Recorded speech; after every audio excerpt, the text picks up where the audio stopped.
Kristen, and you're listening to Podcast and Amplify, a podcast for women entrepreneurs who want to amplify their voice and brand through podcasting and grow a wildly successful business.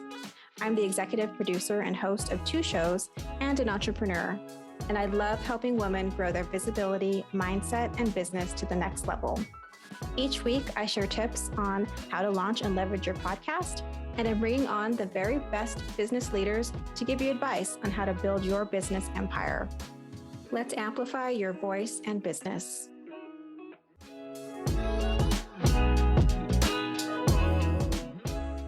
Hi, listeners. Welcome back to the show. Today, we're talking about how to create the right recording environment. So I'm going to share with you a few ways that you can create a recording space that will really result in a professional sounding podcast when you're not in an actual studio, when you're at home, in your office, in your closet, wherever non-professional studio place you decide to record.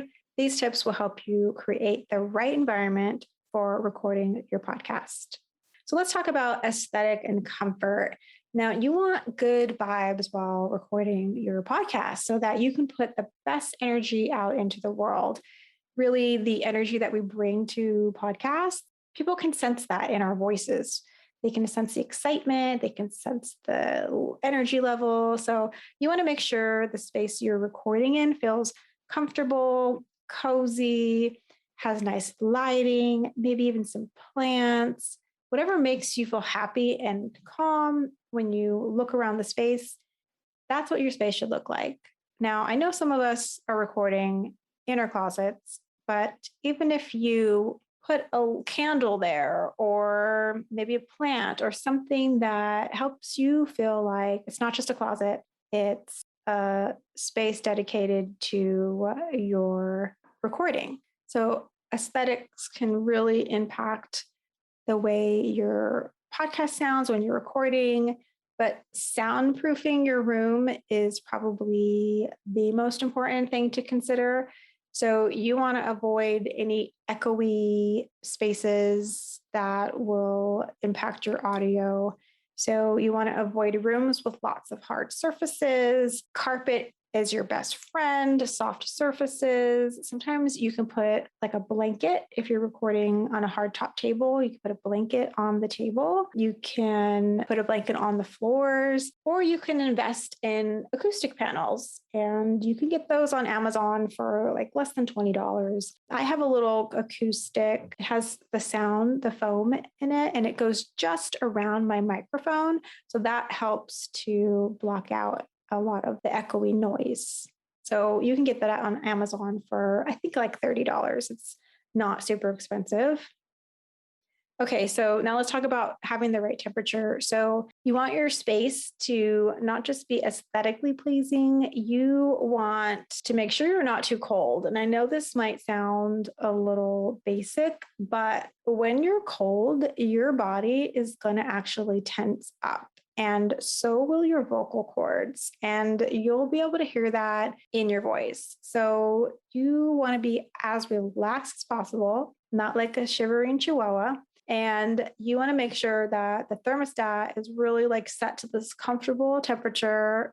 Also, you don't want to be like baking, sweating, although I guess you could be doing some weight loss while you sit and do your you'd be sweating it out while you listen to your podcast, but that doesn't sound very comfortable. So just make sure your temperature is at a very even, nice temperature.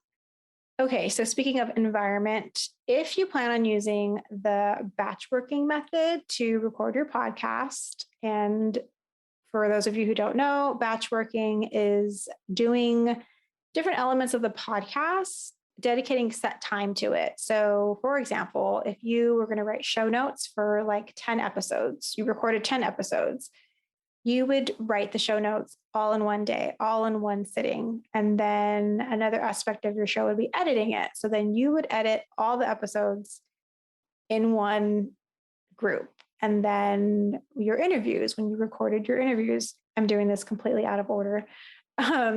You would set your interviews for one day or 2 days, and that's all you did was interviewing. So you're focusing on one aspect of the podcasting process and completing that completely instead of bouncing around to like, I'm going to edit this podcast, but right after I interviewed, I'm going to edit the podcast, and then I'm going to go into writing the show notes, and then I'm going to go do the artwork. No, you're not doing that. You're focusing on one thing for a chunk of time. Hey friends, we'll get back to the show in just a moment, but I wanted to let you know about the VIP intensive I offer once a month for the busy entrepreneur who wants to start a podcast. So if you know you have something to say that will inspire others, you want to reach new audiences, show up in a bigger way, and make more money, I want to invite you to join me inside my VIP one-day guided workshop, where I'll walk you through creating all the elements of your fabulous podcast. You'll even write your first script and record your very first episode. So if you want accountability, guidance, and dedicated time to start your podcast, go to exploreinu.com to sign up. Okay, my friend, back to the show. If you plan on using the batch recording method, which I recommend to record your podcast, you could be in the same space all day recording episodes or editing them. So if the air is too dry, it can make you say cough, it can make your vocal cords weak.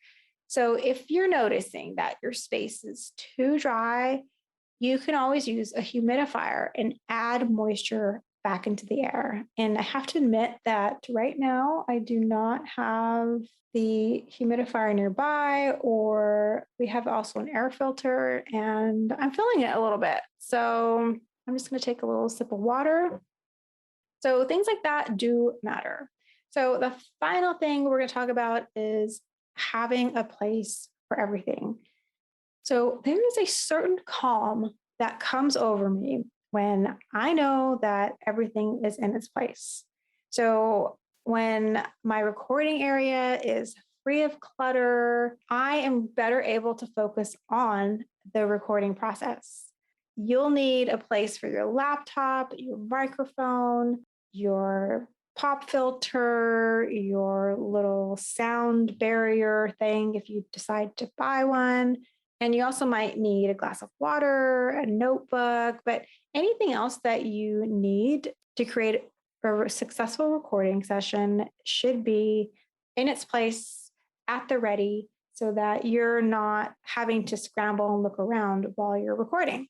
So my friend, if you consider these 5 things when you set up your space to record, you'll be on your way to creating an environment that is perfectly set up for recording, and you will have professional sounding podcast episodes, and that's the goal, right?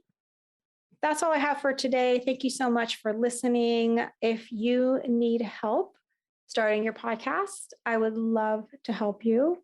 If you need help, reach out to me, send me a DM, send me an email, head on over to exploreinu.com/podcast. And you can check out some of the resources that I have there, some of the free resources. Use them. They're there. I created them for you to help you along your podcasting journey and to make it easier, less overwhelming, and simplified. So please use those resources. Thank you for listening, and I will see you next week.